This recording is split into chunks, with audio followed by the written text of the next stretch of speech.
நிதிநிலை மோசமாக இருந்தாலும் தமிழ்நாட்டு மக்களுக்கு அனைத்தையும் செய்து கொடுத்து எதிர்நீச்சல் போட்டு தமிழக முதலமைச்சர் சாதித்து வருகிறார். மயிலாடுதுறை அருகே பிற்படுத்தப்பட்டோர் நலத்துறை அமைச்சர் ஆரம்ப சுகாதார நிலைய கூடுதல் கட்டிட அடிக்கல் நாட்டு விழாவில் இதை தெரிவித்துள்ளார். மயிலாடுதுறை மாவட்டம் தரங்கம்பாடி தாலுகா காட்டுச்சேரி கிராமத்தில் 14 லட்சம் ரூபாய் மதிப்பீட்டில் கட்டி முடிக்கப்பட்ட அங்கன்வாடி கட்டிடத்தின் திறப்பு விழா நடைபெற்றது. இதில் சிறப்பு அழைப்பாளராக பிற்படுத்தப்பட்டோர் நலத்துறை அமைச்சர் சி.வி. மெய்யநாதன் கலந்து கொண்டு ரிப்பன் வெட்டி கட்டிடத்தினை திறந்து வைத்தார். அதனைத் தொடர்ந்து மாணவர்கள் இனிப்புகளை வழங்கினர். தொடர்ந்து சங்கரன்பந்தல் ஊராட்சியில் 78.20 லட்சம் ரூபாய் மதிப்பீட்டில் கட்டப்பட உள்ள புதிய அரசு ஆரம்ப சுகாதார நிலைய கூடுதல் கட்டிடம் கட்டுவதற்கான அடிக்கல் நாட்டு விழா நடைபெற்றது.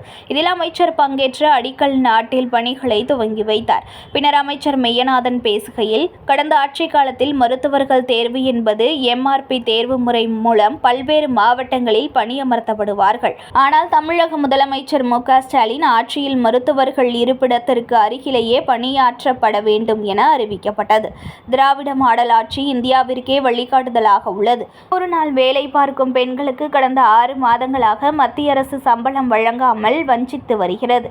நிதிநிலை மோசமாக இருந்தாலும் தமிழ்நாட்டு மக்களுக்கு அனைத்தையும் செய்து கொடுத்து எதிர்நீச்சல் போட்டு தமிழக முதலமைச்சர் சாதித்துள்ளார். இந்த நிகழ்வில் மாவட்ட ஆட்சியர் H.S. ஸ்ரீகாந்த் மற்றும் பூம்புகார் சட்டமன்ற உறுப்பினர் நிவேதா முருகன் உட்பட பலர் கலந்து கொண்டனர். செய்திகளை உடனுக்குடன் தெரிந்து கொள்ள லைக் பண்ணுங்க, ஷேர் பண்ணுங்க, சப்ஸ்கிரைப் பண்ணுங்க, மறக்காம கமெண்ட் பண்ணுங்க.